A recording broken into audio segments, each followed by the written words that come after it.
Welcome, everybody.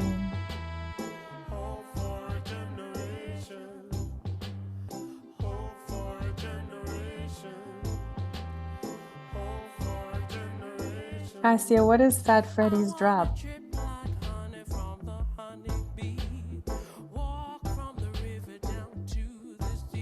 Welcome. Sharisa, great to have you here. Alan, welcome. And if you're just joining us, we just asked for you to share in the chat where you're joining us from today. We have quite a global audience here, from Brazil to Portland, California, Switzerland, France, Ireland, all over the US. Welcome. Just give another minute for people to join us.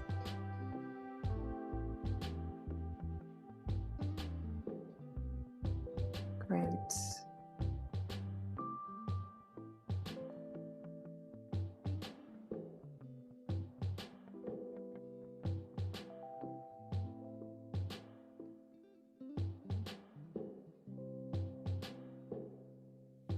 All right. So Lorenz, maybe you can continue to let people in and we'll get started. Great. Welcome, everybody. Thank you so much for joining us from all the different places that you're joining us from today, and all different time zones. For some early morning, for others later in the evening. Yeah, welcome to all of you. And a warm welcome to the song that was playing, Cassia, was called Hope for a Generation. And Hope, it's called Hope. Oh, Fat Freddy's Drop. Yes, that's right. Thank you. The song was Fat Freddy's Drop. Yes. Yeah, warm welcome to all of you joining us for this Sutra live conversation. We're happy to see all of you. My name is Natasha, and I'm here with my partner, Lorenz. For those of you who don't know us, we're the co-founders of Sutra, which is a social learning platform designed around group learning experiences. And the heart of our work is about helping organizations, coaches, consultants, and creators offer courses that create communities that invite meaningful connection and conversation online. And our work with Sutra has supported organizations like the Harvard Program in Refugee Trauma, the WHO, the Presencing Institute, Aleph Trust, Upbuild, which we'll hear from more about today, the Pocket Project, and hundreds of other programs and creators. And in addition to our platform and training programs, we love hosting conversations such as the one today with Hari, Prasada, and Rasanath, people who inspire us deeply and with whom we love to learn. And this is a participatory podcast series exploring the power and possibility of relational work in the world. Our intention is to unpack the philosophy and practice of bringing people together in heart-centered ways that invite humanity, shared understanding, co-creation, and even societal transformation. We are recording this conversation, and we'll share it with those of you who are here afterwards, and we'll also share it on other platforms and outlets later on. So we also will have some room for questions at the end and some room for you to share with each other some of the insights that you're gathering from this conversation today. So we are really, really excited to have our two guests here today who are really dear to our heart and have also inspired us as individuals and our work very much, and have also had a great impact on our personal and professional growth, I would say, as well. So Lorenz, I'm going to pass it over to you to introduce, I guess. Thank you, Natasha. Welcome, everybody. I am really excited about this conversation. So the structure of the day will be that in a few moments, I'll invite us into just a few moments of stillness. Before I do so, I'm going to introduce our speakers, our conversational speakers, a little more, just so we have a sense of what's ahead. And before I say that, I just want to mention that, a lot of, I'm realizing now so much of our process and the work that we do today really is inspired by the early experiences that we had around 2014, 2015, participating um, in Hari and Rasanath's programs. So it's really beautiful to be able to come together and have this conversation.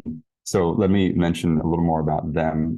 They're the co-founders of Upbuild. I know they have one of their other co-founders here on the line, Vipin, and they've delivered training programs, transformational training programs at organizations like Goldman Sachs, L'Oreal, Dartmouth, and a lot of their work uses the Enneagram as a vehicle for deeper self-awareness. They started Upbuild in a monastery in the East Village of Manhattan in 2008 as a product of their own search for self-realization. They're intimately studying the Bhagavad Gita and other sacred texts of the Bhakti tradition in order to apply them to their own lives. And it became very clear to them that the goal of life is to become aware of one's real self, and that the greatest ever present obstacle to that goal was the ego. So they discovered the Enneagram as a powerful framework to help people better navigate this territory. And this is what we're going to be exploring in this conversation today. So hopefully that gives a bit of context to what our appetite for what might be emerging. Before we jump in, though, I would like to invite us to just take a few moments of stillness to really land in space together. If it's comfortable for you to do so, I invite you to lower your gaze and sit with your back straight and take a breath.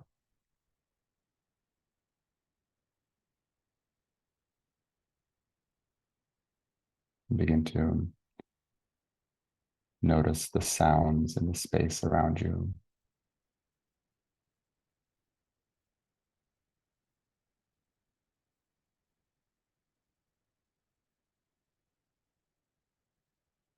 Notice the sound of your breath.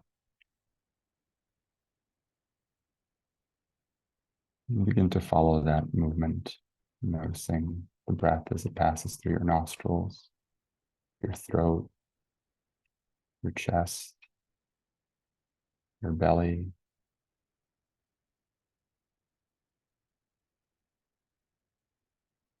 beginning to zoom in on the sensation of that process.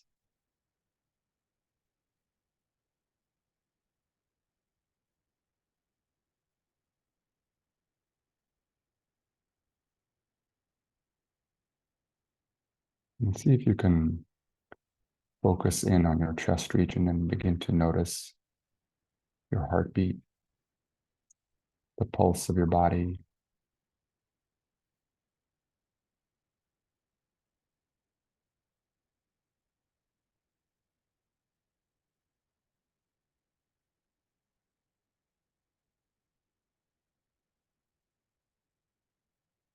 And bringing your awareness a little lower, noticing the weight of your body on your chair.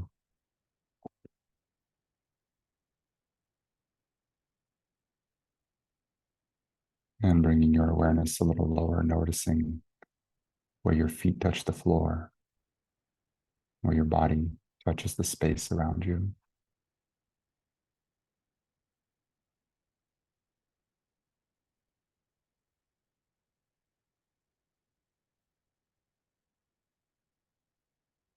And I invite you to bring your awareness internally to notice any thoughts or feelings that might be present for you in this moment. Just taking a moment to notice and welcome anything that might be there.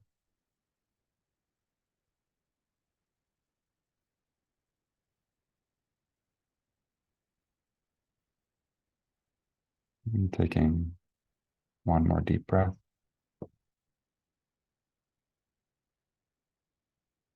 As you breathe out, I invite you to open your eyes.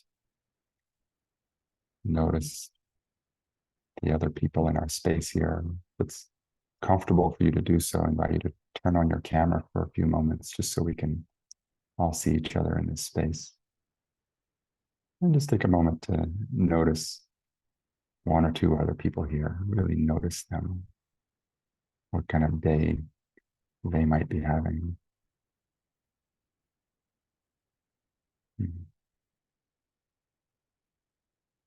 Yeah. Thank you so much, everyone, for joining us from all around the world. I am super excited to welcome Arya Prasad and Rasanath through this conversation. Natasha, maybe you can spotlight all of us. Thank you. I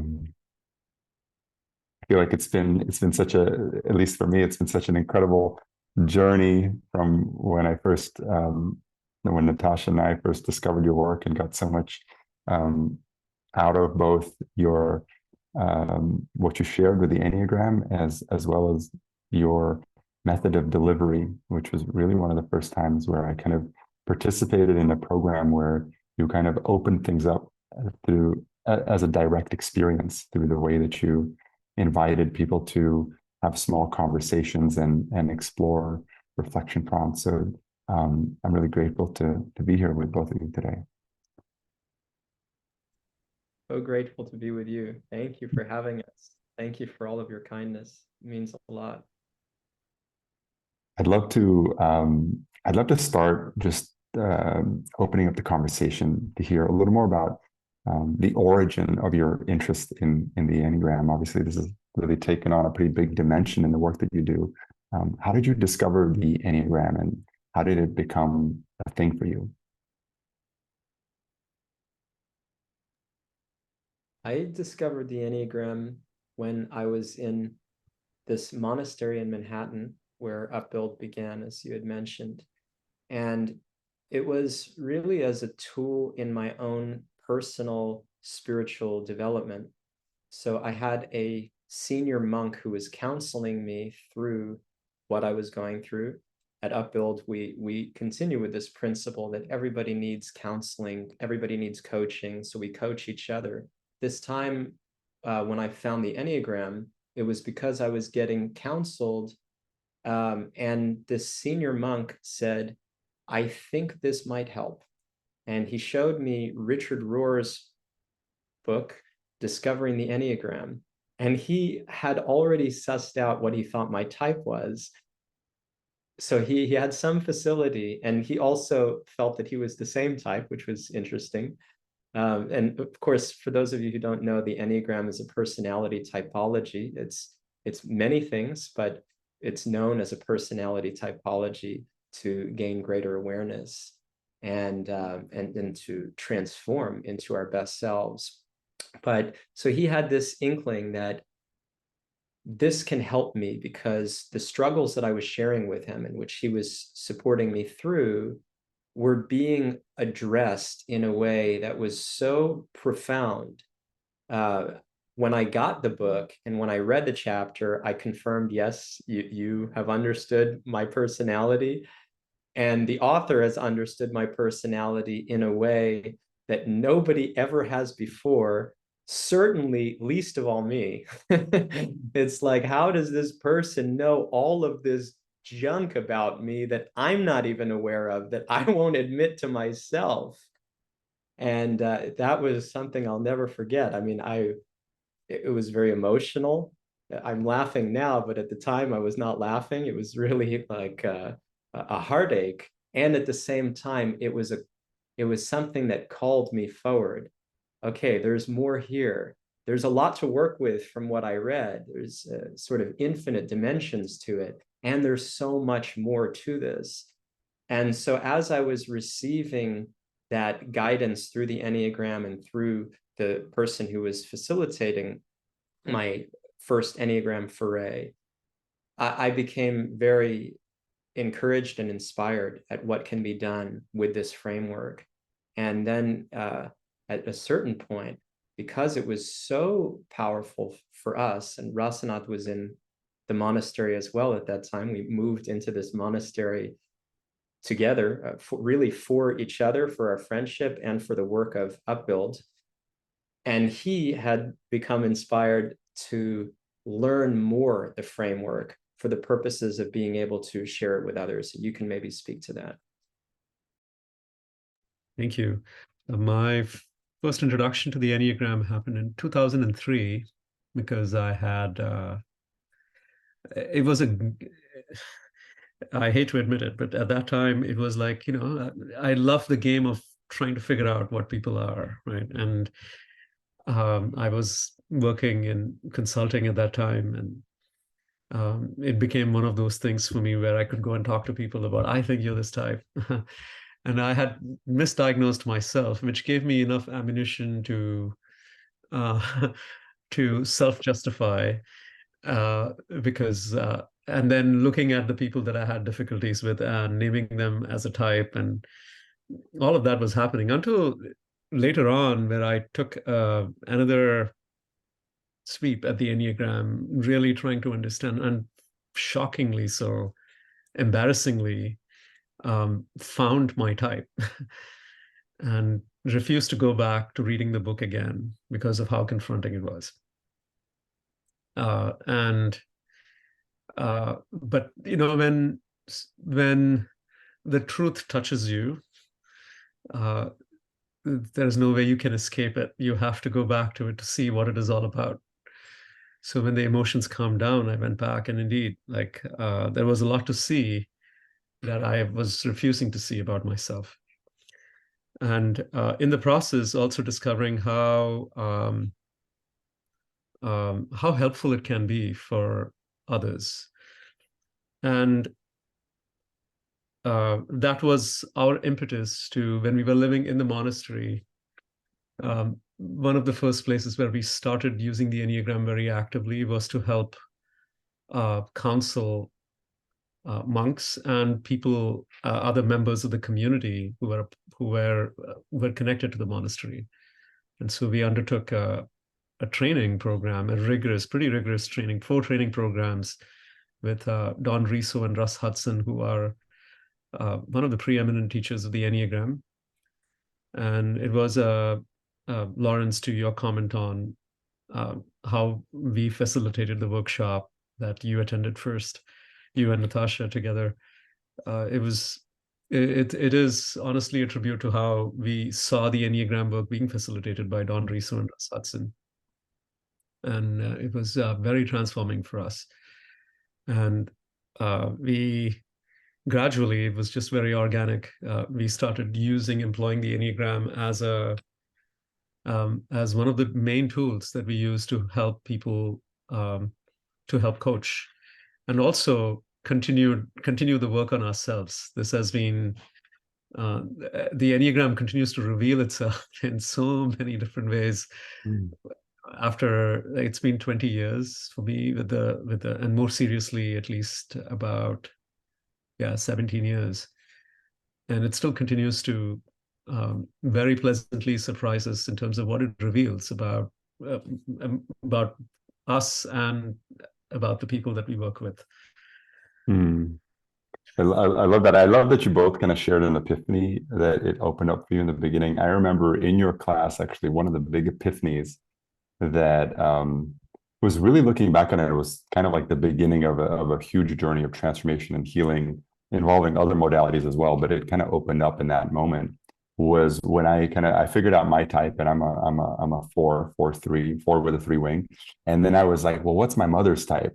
And then I figured out that she was also a 4, and just recognizing that we were the same type, something in that, like, I don't know, it's kind of earth-shattering for me. And then has opened up an entire territory around the work that I've done in my maternal relationship. But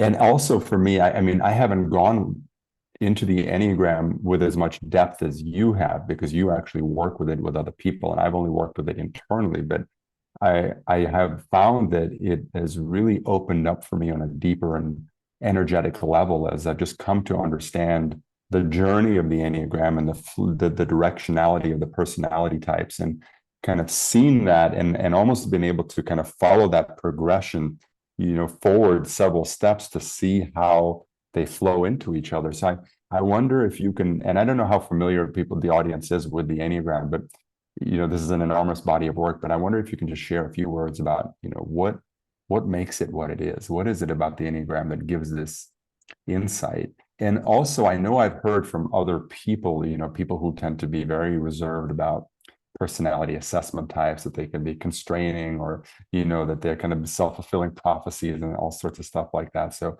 I don't know if you want to say a few words about kind of speaking to that as well. Right, Prasad, why don't you start?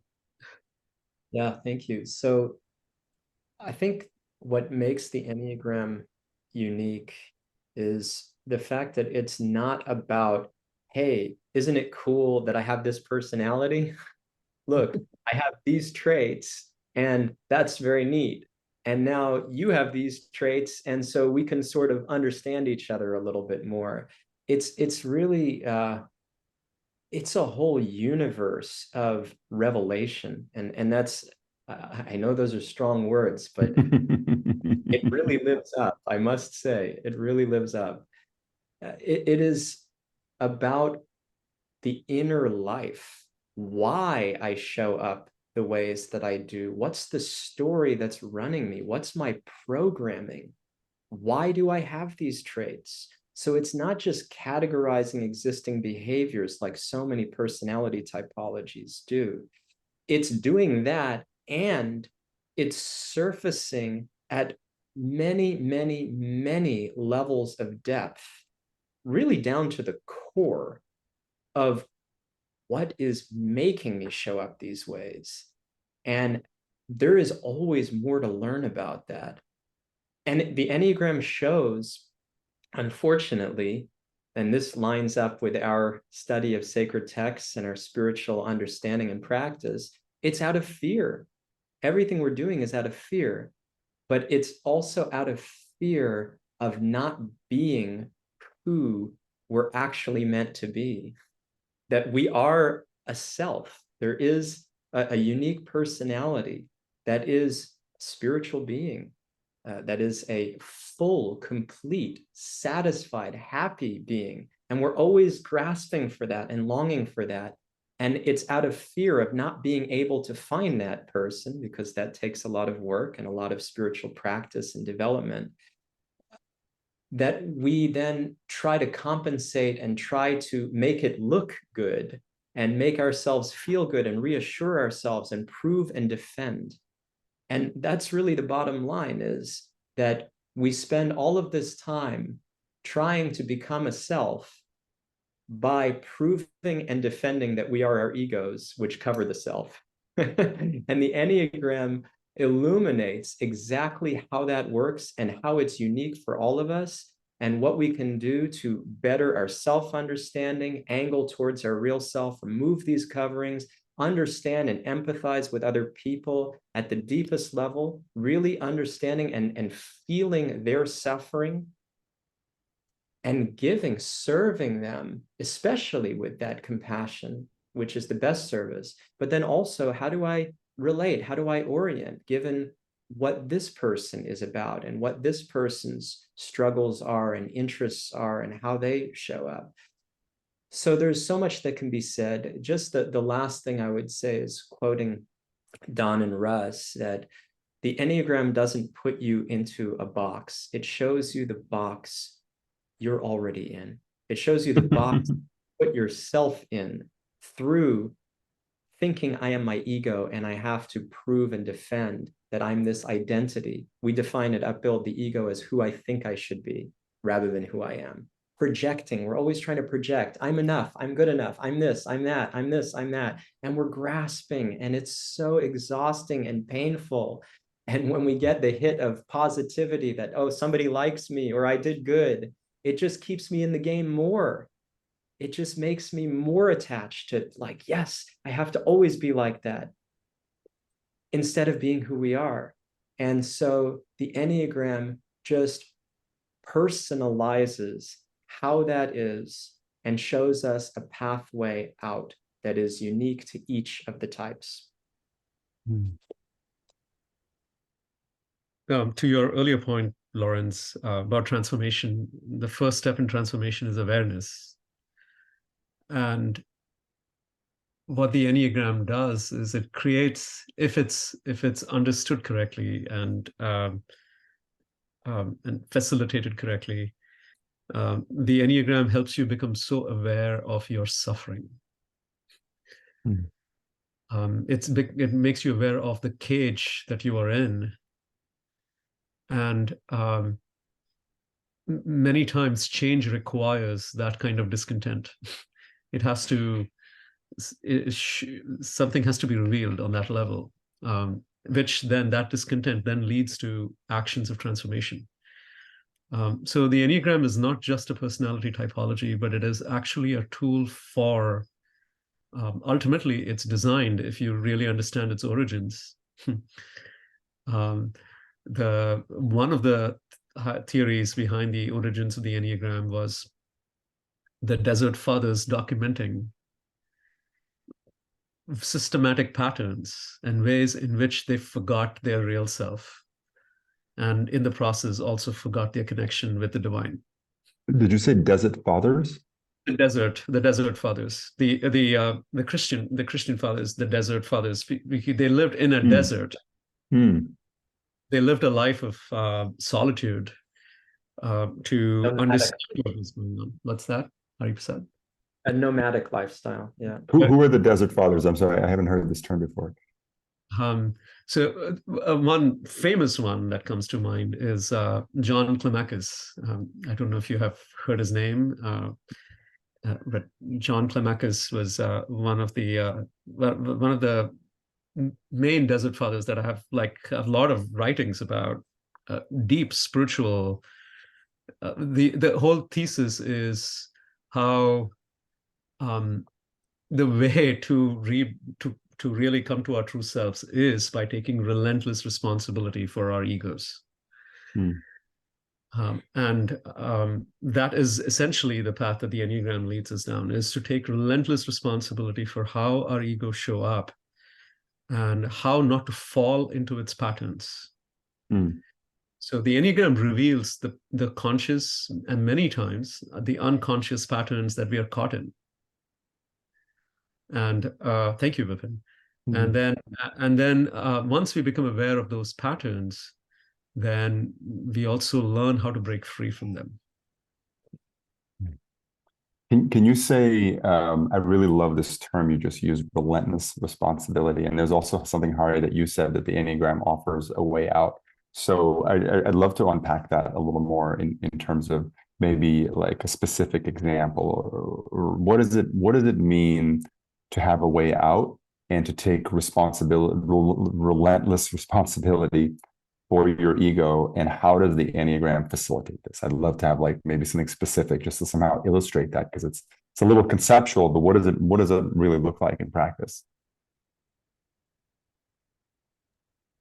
Yeah, for me, I can say it looks like recognizing that I have an insatiable desire to be accepted, to be liked, to be validated. And there's a part of that which we can see is pure, and that the real self also thrives off of love and acceptance and even validation. But that gets wrapped up in the ego, and now I'm trying to validate a phantom that's covering me. And I have spent my entire life doing that. I'm speaking for myself, that I have spent my entire life doing that, basically envisioning that I'm going to be a larger than life figure that will be remembered through the ages. I'll see my name in lights. Every time I say this, I become so embarrassed. And yet that's been the strongest force in my life pre-monastic days. That was a sort of an intervention. But what do you do with all that momentum? You have to understand where it's coming from. And you have to understand where it's leading to. What's the effect of that? What's the consequence? It's imprisoning me, and I will never be satisfied. And even if that did happen, it wouldn't touch the heart. It wouldn't actually fulfill me. And I know this for a fact. And anytime I've wished for something in that vein and it's come true, it's always just a dopamine hit. And then it's the next one, the next one, the next one. And I'm on the treadmill. And I'm always in the anxiety and always feeling the emptiness. And sometimes I allow myself to be numb to it. And sometimes I feel like I can justify, well, the next hit is going to be bigger and better, or I can just keep getting these hits. The world has enough supply of them. But deep down, I know it doesn't work. And at the end of the day, I'm left with a mask that's covering myself. And one day I will die. And the question is, am I going to die with that mask covering my face? Or am I going to die with that mask lifted and with the real self shining bright? And I've seen examples of people who've taken the mask off for good, who've actually like incinerated the mask. It's gone. It's not within reach. It's gone. It's finished. Those we would call self-realized souls, and they come in different traditions. But I'm addicted to the little steps that show the truth of that kind of freedom and the glimpses of that kind of freedom that come with taking those steps. So for me, the Enneagram is exposing my embarrassing self-centeredness, my desire for everybody to love me and adore me and worship me. I now am on a different path where that actually, it's so distasteful to me. And when it comes up, I'm like, oh, that's not me.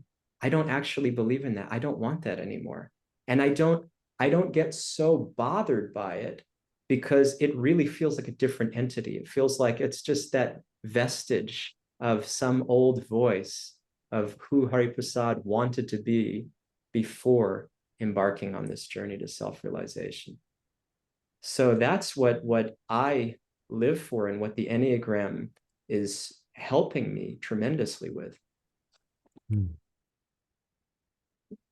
For me personally, I'll give you one example that happened yesterday, where I was brushing my daughter's teeth, and my wife came in, and I take a lot of pride in my competence. My identity is all built around people validating how good I am at doing things.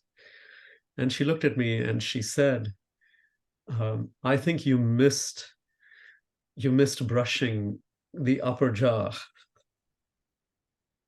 And my immediate response was, yeah, anything I do, like, you find a fault in anything I do. Like that was my immediate response. And I stepped out of the bathroom because it was like, I put the brush away. And I thought about it. And it was, what does relentless responsibility look like? At that moment, I was caught in my pattern. I wanted some sort of validation, and I got the opposite. And what it triggered was some level of shame, and then it triggered a reaction, a defensiveness, almost immediately. And then what I had to do was actually think about, well, did I actually get the upper jaw or not? But that was the most important thing. And the truth was that I hadn't. So I had to take responsibility for that instead of deflecting the diverting the whole thing. But what I realized at that point was, well, there was some suffering there. The suffering was my shame was triggered because my wife caught me at a moment of incompetence, which actually affected my sense of self. And what sense of self? It was the ego. It was not the real self. So that's what this does. When you have the framework, you can, and at a certain point in time, it becomes very predictable when you are conversant enough with the Enneagram, and when you feel defensiveness, it doesn't take much time to find out why it's happening. And then you know what to do. You just need to take responsibility. So that's how the Enneagram translates what you're experiencing into patterns, into then what you need to take responsibility for. Just one straight thread, really. I really appreciate the like everyday simplicity of the example you shared. It actually reminds me of a really profound conversation. Well, it was profound for me that I had with you. I don't know, it must have been like 8 years ago, but it kind of opened up a whole universe for me where I was sharing with you. I was like, sometimes I get, anger, like strong anger come up. And you asked me, well, what's an example of a specific situation? And I was like, oh, well, it was something about taking the trash out or not taking the trash out, and my wife like telling me that I didn't take the trash out, and how that made me really upset. And I mean, this is exactly the same example of what you just shared, um, and you pointed out to me that it was, that it was also related to my type of see me as I want to be seen. I want to be seen as this competent person who's taking care of all the stuff in the house and taking out the trash. And when that's being pointed out to me, that's very upsetting. And it was actually that conversation where I think what you originally said to me, you were like, that sounds like shame. And I was like, what do you mean? And then you explained that whole thing to me. And that was really the moment that opened up my relationship to shame, which has become this whole like awareness of this like existential, energy of my life, this shame that shows up in all these subtle ways, not in the way that I had traditionally ever thought of shame, but then I was like, holy shit, it's like this thing that controls everything, and continues in a way, in the sense of like the way that I think you both alluded to, that it's not like it disappears and all of a sudden I'm free of it, but it's just something that now I get to be aware of it and get to wrestle with it in the moment of discomfort and be like, there's that defensiveness, there's that, and for me, the responsibility is when quite often it does show up in the spouse relationship. What's a good spouse for? Where something is offered and then I just notice that reaction inside, and then there may, or in my more enlightened moments, I will be quiet, and my less enlightened moments I might respond to something, but then I get to sit with it and notice that there's that familiar texture of defensiveness where I'm still kind of percolating with it. And for me, radical responsibility, or relentless responsibility, as you said, is really owning that, and maybe then going and saying, hey, you know what, you said this, it caused this for me and triggered this, but the truth is that you were right. And I find that's such a medicine, that's such an incredible healing and transformative medicine. Yeah. Please. I was just going to say that's a very healthy response, Lorenz. Thank you for sharing that example. I really appreciate it. Usually what we do is we're like, no, you didn't see me that way. You didn't see me the way that you didn't see me. You didn't see me. And we just keep pushing the pedal to the metal on that. And we don't even know we're doing it. That's the craziest, worst part, is we don't realize that we're in the grip of our ego. If we understood that we're being somebody that we're not, we would say, why would I want to be somebody that I'm not? But we don't know that it's happening. And we keep pushing the pedal to the metal to try to get what we feel entitled to, which is the ego. Only the ego can feel entitled. The self never feels entitled. So we just try to press on it and get people. We talk about this as controlling consciousness, or the sort of average consciousness that we all have, where we try to control each other for validation. But if we can see that we're being controlled by our ego, then we need not control other people and circumstances to get validation for something that we're not. And that is freeing. So your example is a very healthy and helpful one for all of us. I wonder if you can share a few words about, because part of it is the awareness, the recognition of, there it is, right? And then the other part is the capacity to be with it, to either not respond, or at least then to restore some integrity to the situation after the situation.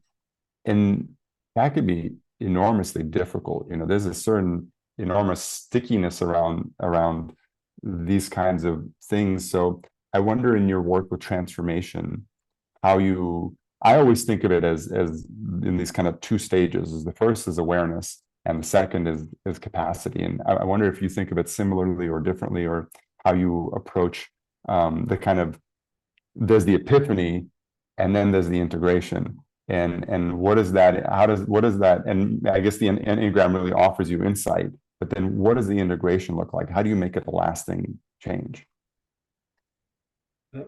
Thank you. It's very similar to, we look at it exactly the same way as you look at it, to awareness and capacity. And even deeper than awareness and capacity is desire. Mm. What is important is the desire to change, because that's where we really start to tap into what you call the free will. Because when we are shackled by our egos, the ego dims our capacity, the ego dims our awareness too. But at the core of it all is what really begins the transformation process is our desire to change. And my experience is that awareness has to create the desire for change. And sometimes awareness works just in the opposite way. You know, how many times when somebody has given me feedback, my first response to them is, I know. Okay, so then what have I done about it? And the I know is usually a sense of like, well, you don't have to tell me, I know. At least the fact that I'm aware of it, you know, is in some way, uh, uh, it's like salvaging, right? Uh, but many times you're just satisfied with awareness. It doesn't, the discontent of that doesn't run deep enough to create a desire for change. And sometimes when we are aware, which is many times I deeply pray that I don't fall into this trap, although there is the temptation too, that with awareness, you can suddenly start to help other people without necessarily having to go through the process of change yourself. Right. You mean in the And sense of kind of projecting onto other people and helping them, or what do you mean? and because you're aware of certain things, you can use the knowledge to like coach, give other people insights, perhaps even teach, become a guru, and all of that. But the desire to change, to transform, is where it all starts. So the Enneagram as a tool shows enough to create discontent. I want to see maybe this person. Also, it also shows the effect that we are having on other people and the suffering that we create as a result of being caught up in the patterns of the ego. And when the real waking up is being able to say, I don't want to be that anymore. I don't want to be caught up in those patterns anymore. And invariably, we will see that the capacity and the tools come with the desire. And that's what relentless responsibility is. You go back as soon you can always go back and take responsibility anytime, right? But what it takes is being able to say, I saw something and I don't want to be caught up in it. And the only way out is to actually call ourselves out. And that's what our teachers, Don and Russ, also talk about when they teach the Enneagram, is learning how to call ourselves out compassionately, but with accountability. That's where real transformation begins to happen. Because at a certain point, when we have called ourselves out enough, we begin to see how we don't want to engage in it anymore. We start calling ourselves out even before the pattern takes hold, even before the action comes out. I just want to underscore what you said, Rasanath, about awareness, and that the real awareness is actually of the consequence, of the impact. See, awareness is a spectrum. Awareness is consciousness. How much am I conscious or aware, right? And so the Enneagram, the most pivotal component of the Enneagram in our teachers and in our eyes is the levels of consciousness or levels of awareness. And so you might see something about yourself. I might see like, oh, I really like when my wife compliments me for doing a good job of cleaning the bathroom, and that's fine. And I might see that when I don't get that, I get really frustrated. But if I just think that, well, I'm entitled to get frustrated with her and she doesn't appreciate me enough. And then I get into this whole thing. That's not actually awareness yet. That's the beginning of awareness. But awareness is deeper. There are higher levels of consciousness, if you will. And that would mean seeing how this is impacting me, how this is impacting her, and what is actually called for now. And even that can be at many different levels, right? Like if I'm really seeing through the eyes of the soul, if I'm seeing through the real self, then it looks very different from if I'm just seeing, oh, I don't want to cause more conflict. There's no need for that. Let me dial it back, which is nice, but fundamentally different, right? So awareness is at so many different levels.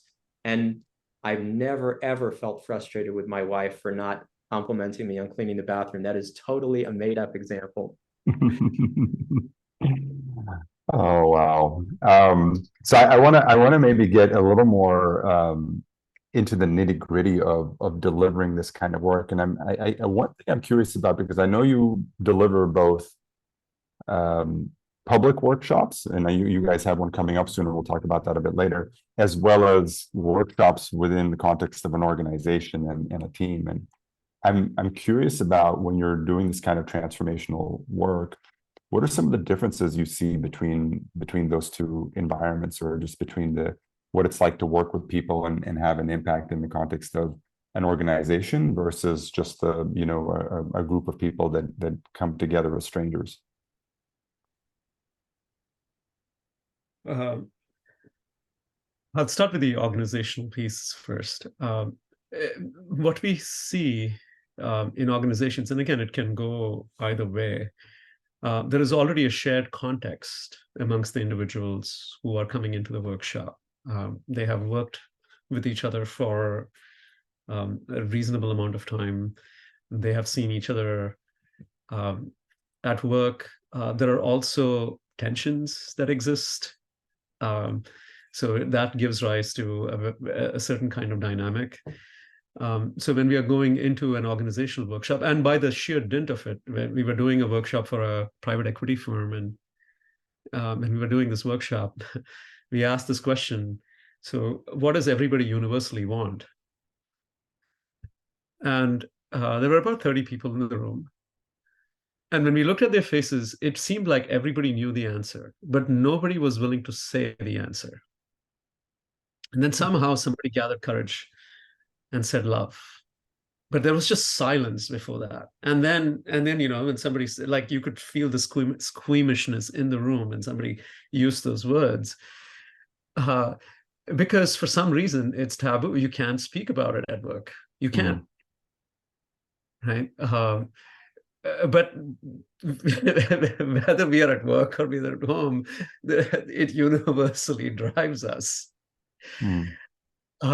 So what we find when people walk into a workshop in a corporate setting is there is this misnomer, and people censor themselves. Like, they don't walk into a workshop as a full human being. Many times it's like, I'm a productivity machine, right? Like, I have to show up a certain way. And what we attempt to do with the Enneagram work is sort of bring back humanity into the space, and it shifts the energy. It's suddenly at the end of the workshop, there is a little more. We see a little more vulnerability that starts to happen when people see their types, when they see the complexity of their own habitual patterns play out, and then they begin to share that honestly. Suddenly the masks drop by the wayside, and there is more humanity that comes out. It must be, I mean, what you just shared, that in that context where there are these built-in frustrations, that there's so much of this, maybe you could say, mask generated activity that's already in the space, that's a very different context than a public workshop. So there's potentially much more real and juicy material to work with. Yeah, and assuming it's not too toxic. I'm like, Well, that's why we have to create a container. So much of the work that we have to do is to create the safe space. Mm. And that's why the facilitation requires a certain degree of sensitivity to meet people where they're at, and then bring them along into a space where they can share a little more than what they're used to sharing.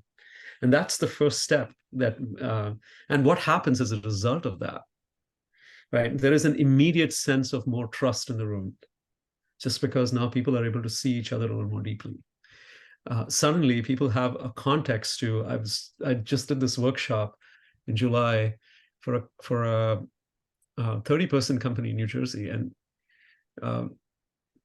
after the workshop, one person came up to me and he said that he was talking about the person who handles accounting, and he said that I like, just based on what this person shared, I will actually not look at the person the same way. Like, I've had difficult experiences working with this person. Suddenly now I realize what is this person actually going through? And there is more empathy suddenly. Right? So that's what we hope. Yeah, it's actually, it's not even the crux of the work, but it's in organizations, what we see is we give people a taste for what continued work like this can look like. And hopefully in the process, trust improves, collaboration improves, understanding improves. But what we really want, which is what happens on the personal side, and that's what we attempt to do on the personal side of the work, is how do we walk towards an actual spiritual path? What does self-realization look like? The Enneagram is this, we use the Enneagram as one of the starting points for that work. Hari Prasad, you can speak more about personal workshops if there's time. I mean, I think you said it very well. Thank you. Yeah, I think the idea is that you're a human being, whether you're at work or you're at home, just as you were saying. And so there should be a common experience between our public workshops and our workshops in organizations. You should be free to show up as you are in both contexts. And that's true also in our coaching work when we're using the Enneagram one-on-one or with teams, that nothing is barred from the room. Like, we should be as full as we can be. Now, there may be more constraints in an organization. Certainly that depends on the culture of the organization. Amongst organizations, you'll notice a wide variety of levels of consciousness, collective consciousness, and what is considered proper and like that. When we're doing a workshop for the public that's open to anyone, we have more freedom to invite people into our space, and we set the culture more. So there are obviously advantages to that. But as far as we can, we're trying to create a culture as much as we're invited to do so wherever we go. We don't want to change ourselves or our work. We just adapt as much as we can. And we invite others to adapt as much as they can to really get the spirit of things. And that happens at varying levels according to people's sincerity. Yeah. And if there's anything else that would be helpful about the personal side more specifically, I'm happy to speak to it. I'm curious about, like, on the organizational side, if had experience with, in our experience, we recently worked with a really large organization, and they had a bit of a challenging work environment, and it really took a while to, what you might call, warm up the space or create a container around it. It was the kind of situation where on a Zoom call, everyone had their cameras off, and that took quite a while to work. I think for us, it was a little bit jarring at first, like, oh, what do we do with this? So I'm curious in your experience of, and maybe all the organizations, just because they've hired you, they already have some kind of, like, enlightened bias or something. But I'm curious if you've had maybe more challenging environments where you've been invited to work into more challenging environments, and any insights or takeaways you might have about creating the container for this work to really have an impact? It's a great question. The thing is, many people are not going to sign up for this work because it's self-selecting in the first place. And that's good. If people are not ready for this, we don't want to shove it down anyone's throat. At the same time, we have had more challenging experiences with certain companies, certain groups, and there, we give our hearts, we pray a lot, we try to be instruments in divine hands and do our best, but we can't control the outcome. We also have to really be reconciled with that, and that's hard. And we also, again, try to do everything in our power not to be speaking to people that are not open for what we're sharing. So we'll ask the team lead or the organizer of an event, please prime people, make sure they know what they're getting themselves into and that they're enthusiastic for it. And if they're not, please don't impose this on them. We don't want to impose ourselves and our work on anybody. And we've had those honest conversations. It's very helpful. And even if somebody backs out, or if it never goes through, is more likely, not that they would back out, but that's okay. And maybe that changes over time. And we've had people work on, this is amazing. We have visionary people in different organizations that work on their people. Sometimes years later, we get the contact. This has happened many times, where somebody says, now, let's strike while the iron is hot. Now the team is ready. So that's great. And then while we're inside of an organization, we will do a few things. One is we explicitly express the culture we're looking to create, and we ask for their buy-in, and we talk about principles. Namely, we have 3 that we use, which is full-hearted participation, respect, and determination. I won't go into each of those, but there's also a self-evident nature.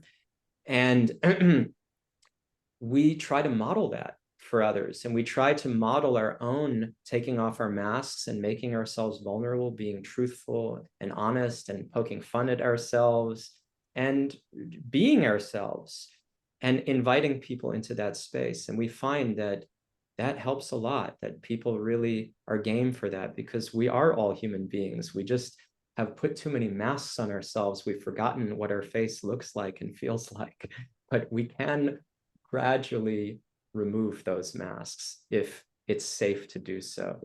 And so we want to make people feel that safety and to show that this is how we do this ourselves. We've also had experiences where in workshops, people have outrightly challenged, sometimes even scornfully challenged the presentation of the work. And what was interesting was it was a test of, well, how do we respond to this? Are we living what we are actually teaching here? And I remember one specific workshop that I think both Hari Prasad and Vipin will very distinctly remember, where such a situation happened. And it was very, very uncomfortable. It was very uncomfortable. And we came out of the workshop feeling dejected. And, we did what we needed to do. We showed up and, we tried to, we felt disheartened, actually. And and the crazy part was the surprises that came afterwards, where people contacted us separately to actually do more one-on-one work. And one of the things that really affected them was how we responded to that situation. So at the end of the day, it comes back to the integrity of how we are living, and I'm not saying it's easy, but it's what we see in this work is that every moment is, ultimately we have to strive to live up to what we want to see happen. Thank you for sharing that. I really felt the energy of that situation as you were sharing it. Yeah, maybe I want to come close to wrapping up here so we have time for audience questions. I think my last question is really about how, you know, you're building an organization that delivers transformation, and you also have shared that that's not always easy. You know, you have these experiences where maybe something comes up. I know for us, for sure, when we're delivering a program, things come up, and we have to, like, that's the nature of a transformational space, and opening up a space for vulnerability, and a space where people might be confronted, that things can come up, and responding to that, dealing with that, and also how that affects you and how you process that internally. And you mentioned you kind of coach each other. So I would love to hear a little bit about how this work shows up for you internally as an organization, and also something that you guys have shared. It always just stays with me and touches me so deeply. At least you haven't mentioned in this call, but certainly when we were in the training program with you, you were always inviting people to pray for you. And there's something for me about that that's so moving. And I would love to just maybe a final reflection on the role of prayer that you see in all of this. Well, the one thing that I'm realizing more and more in my life, and I don't know how much more deep, I hope this becomes even deeper, is I can't break free of my own ego structure on my own. I need prayers. I need prayers, and I need guidance, and I need blessings, really. And I find myself more dependent on that now than I've ever felt. Because the internal work, you actually, when you're starting the work, it's exciting because you become aware of certain things.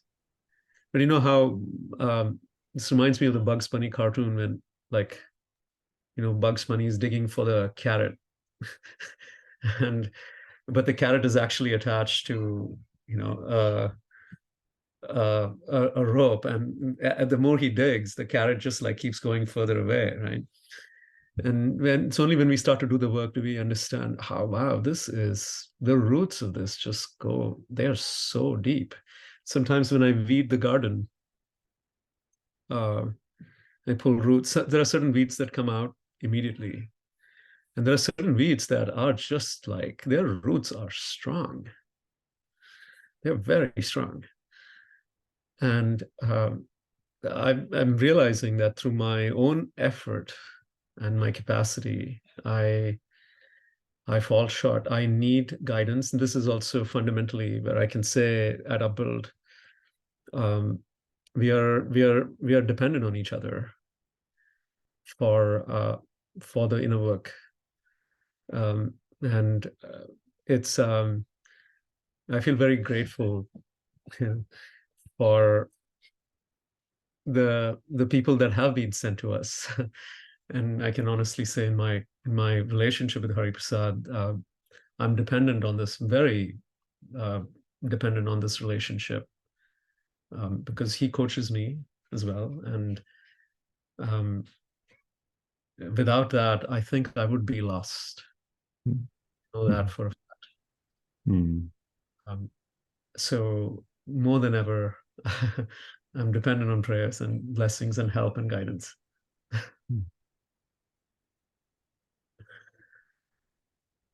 It's 100% mutual. And yeah, I echo the same. I think there are two components to prayer. One is that we pray for the work to liberate us from our egos and situate us in our real selves.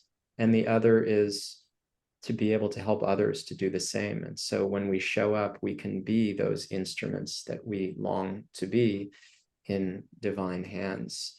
And I think about my guru, Sachinandana Swami, German Swami.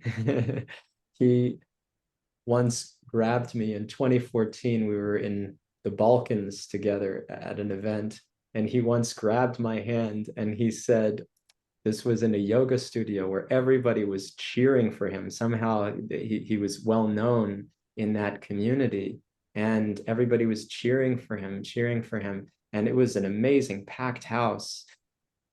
And he just turned to me, grabbing my hand, and he said, "God, save me, save me."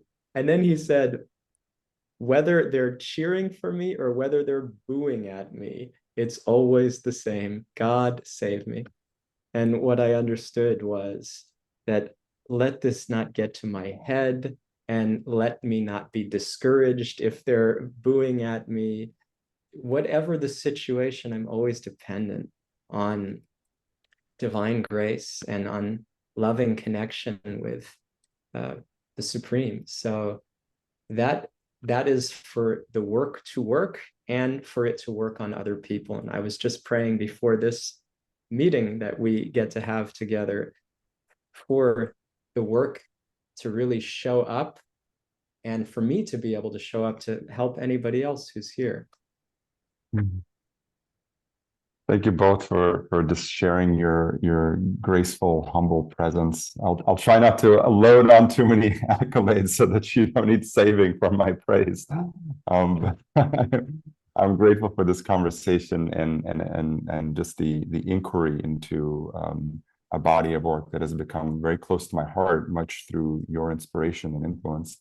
I'd love to make some time right now for our audience here to connect with each other briefly. So we're going to invite you into a breakout for 6 minutes, and just an opportunity to share any insight, anything that's emerging for you, any reflections or questions you might have. And then we'll come back and open up the conversation for anybody who feels called to share to do so. All right, Natasha, are we ready? Yes, we are. Here we go. Enjoy connecting with each other, and see you soon. Welcome back, everybody. And thank you so much for your presence today. We would love to open up the conversation to hear from you, and any questions or reflections or anything you'd like to share. And if you feel called to do so, you can just click on the reactions button at the bottom of the screen and raise your hand. We would really love to hear from you.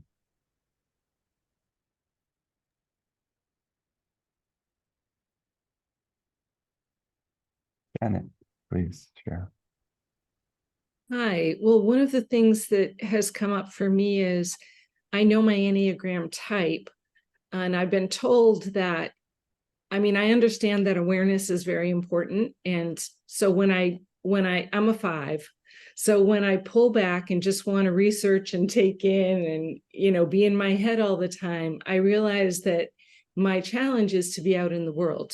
The fear is to put myself out into the world. So I thought I had been told in the past that I need to move to the 8. So I wanted to ask about that. So do you use the Enneagram? So if I move to the 8, which is more of the aggressor, more of, can I look at what the qualities of the 8 are to implement those so that I can really become who I'm meant to be in this world? I guess that's my question. Thank you. The direction of what Janet, you just talked about is a very involved dimension of the Enneagram, where when you recognize your type, you're also connected to 2 other types, and they're called the direction of integration and the direction of disintegration. It's one of the most misunderstood and not completely understood topics on the Enneagram yet.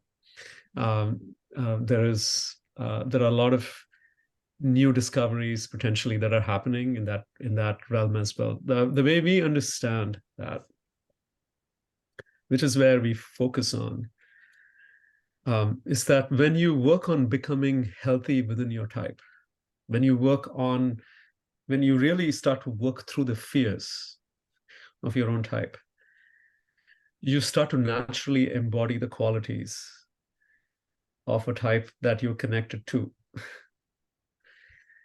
Right. Now, what may happen is that when you think about the type that you're connected to, there are some attributes, like, for example, when you said the 5 is connected to the 8, there are some qualities of the 8 that when we meditate on can be very helpful for us when we actually feel that in our own bodies, minds, and hearts. It just helps us to step out of the shell, so to say. But the biggest thing here is we have to work through the fear of the type. And that takes effort. That takes micro steps. And my sense is usually some guidance around what the next step can be is incredibly helpful. And the next step is a step that is comfortable and challenging at the same time. It's like the next step is always a point where there is enough security and enough challenge happening. So it needs for someone to like really help us figure out what that next step might look like. And as you take that step, you will begin to see some of the qualities from the type that you're connected to show up. Hari Prasad, anything else you want to share? Okay. Thank you, Johnny. And Lloyd Hansen?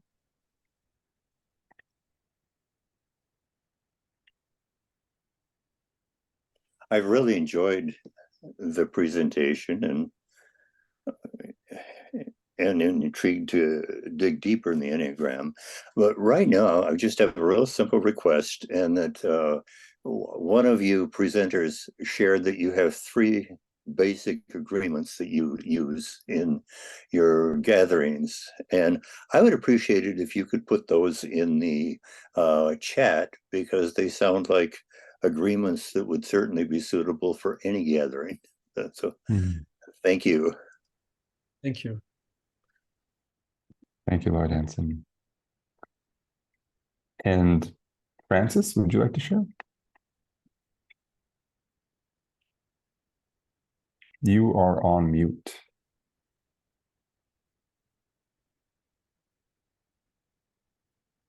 Is that better? Yes. Okay. Thank you. I just wanted to say thank you for the invitation and thank you for the presentation. That was great. And when we broke out to the little groups, it reminded me that at different points I was introduced to, I guess, a mini Enneagram, and that was very helpful. And it really does translate into how you interact with the world. I was just sharing with a group a time when I was in the hospital and had a negative initially with a nurse, but then I remember the training, and I stepped back and I observed her. I apologized for my action, and by the time I left to go home, she was like, "Oh, you're one of my favorite people," and I was like, "Oh, you're wonderful too." You know, we understood each other because I wasn't trying to fight for me, and she wasn't, and I allowed her to and see where she was at, and then I was able to respond to her in a different way, and then, you know, we got along great, and she was an excellent nurse. So I was grateful to see that the training that I had gotten, so to that point, that little training, it was enough, and it was helpful to interact with the world. So I can see how this is definitely beneficial long term. Yeah, Thank thank you. you, Francis. You're welcome. Alan?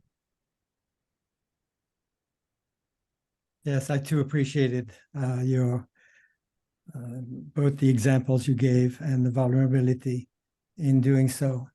I have a question. I'm a 5, and my best days I go to 8, and especially within the context of the team I'm working in right now. But we are planning to introduce the Enneagram to a group of people that have not really worked with one another, but they join it as an individual. It's not an organization itself. So what are the precautions or the conditions to meet when you are suggesting that the Enneagram is going to be a very good, possibly a good tool for interactions within the group itself? So it's, yes, there is self-knowledge, but also the capacity to relate to others on a different level. Any suggestions you have? It's going to be a group of about 15, 20 people. Our experience is that the effectiveness of the tool is completely dependent on the correct understanding of your type and the types of other people. Many times when we facilitate workshops, we also see the temptation to quickly conclude, oh, I know I'm this type.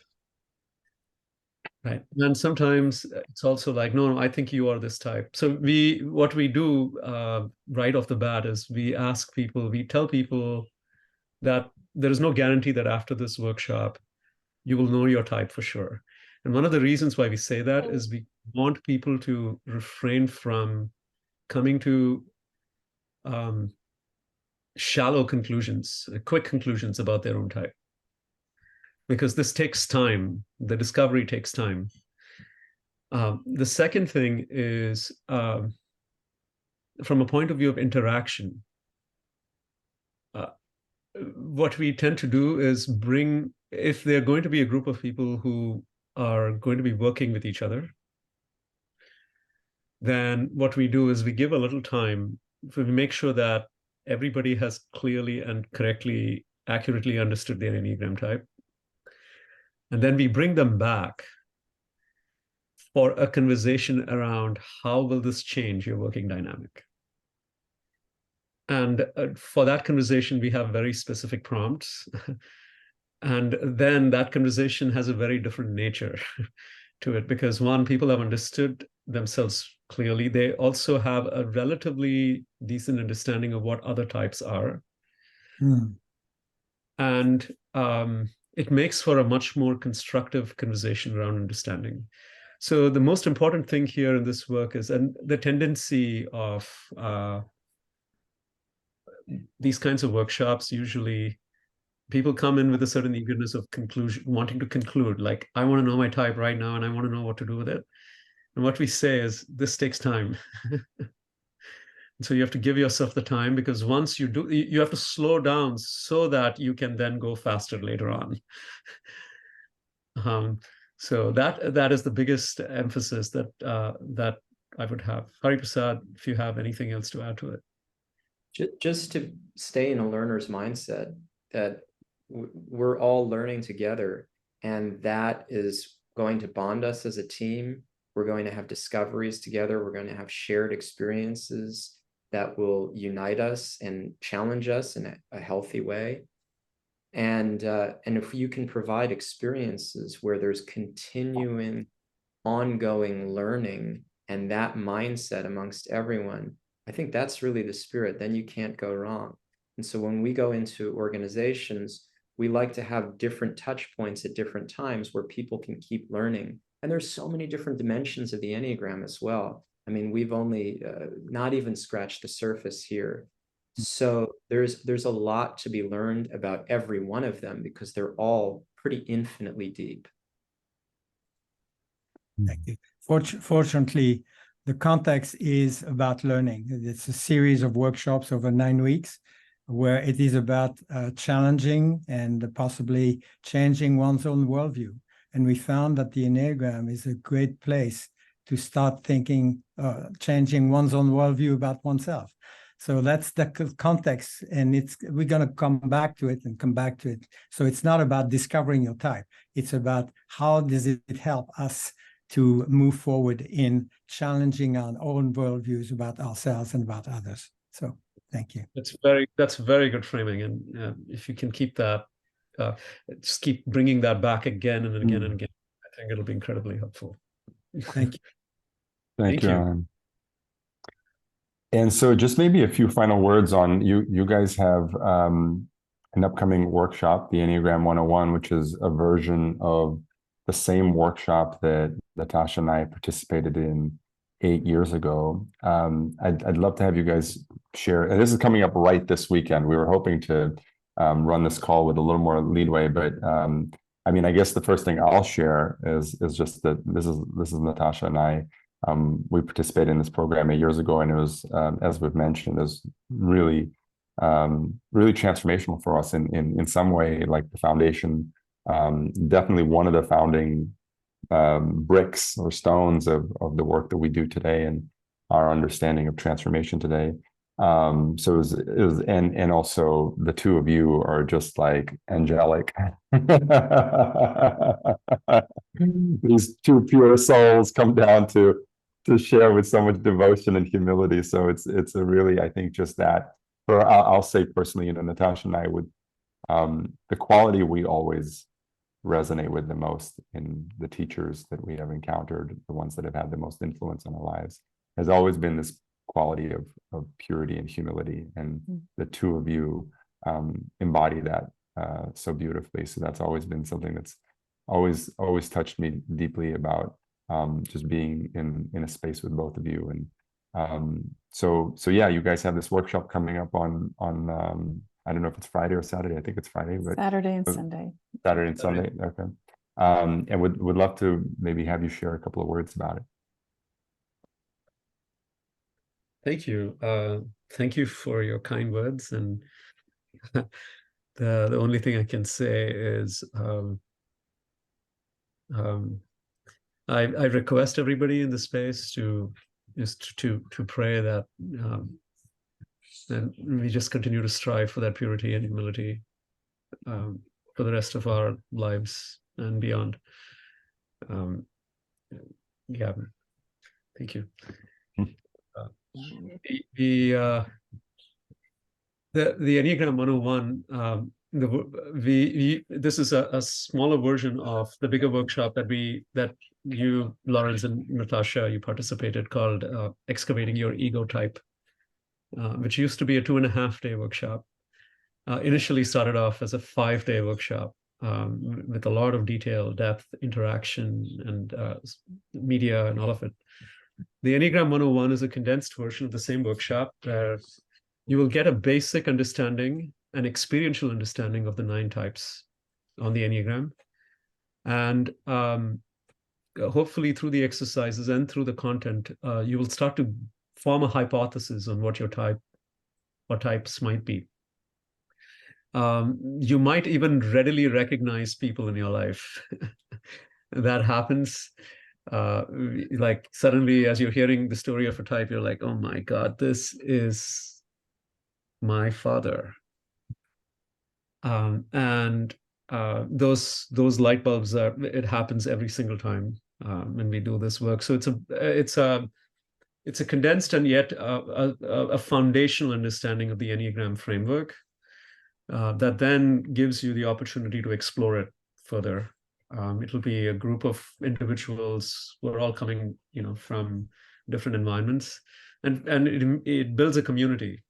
By the end of 2 days, it's 2 half days. It's people, total strangers, then seem to form a bond that has never existed before.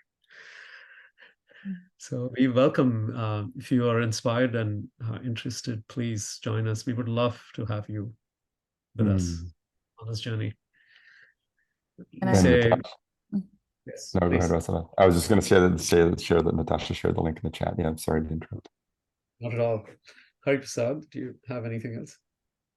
Just very, very touched by both of your spirit and everybody in this room. We're so grateful that you're here. As Rasanath said, yes, we would love to have you for our workshop experience if you're able and inspired.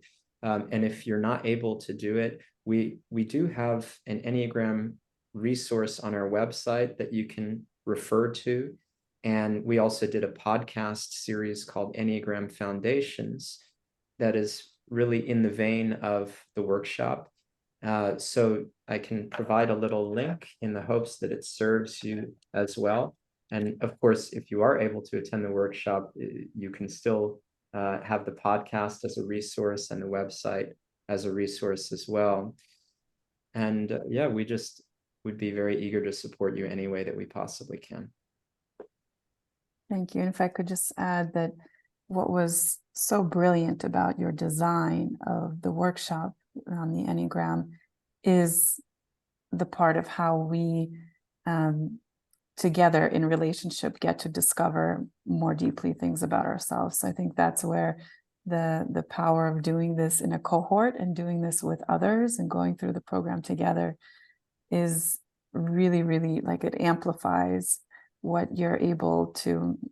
Maybe there's a lot that you can discover on your own if you go the path of study and kind of going deep into that yourself.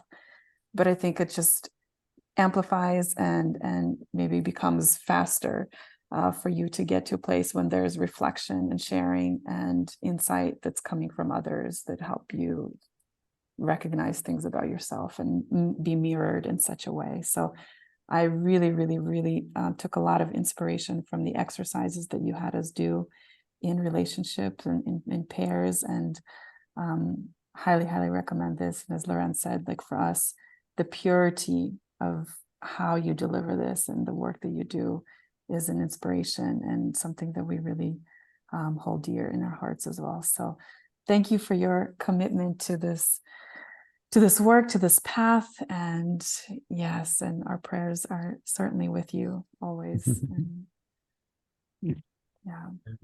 We are dependent on that. And those of you who can join this weekend, you won't regret it. I promise. It's really, it's a gift. It's a gift, really, to participate. Yeah. Thank you all for joining. And I'd love to, just as we check out today, maybe a quick resonance check in the chat, just a 1 or 2 words. How are you? What's present for you? How are you leaving this space?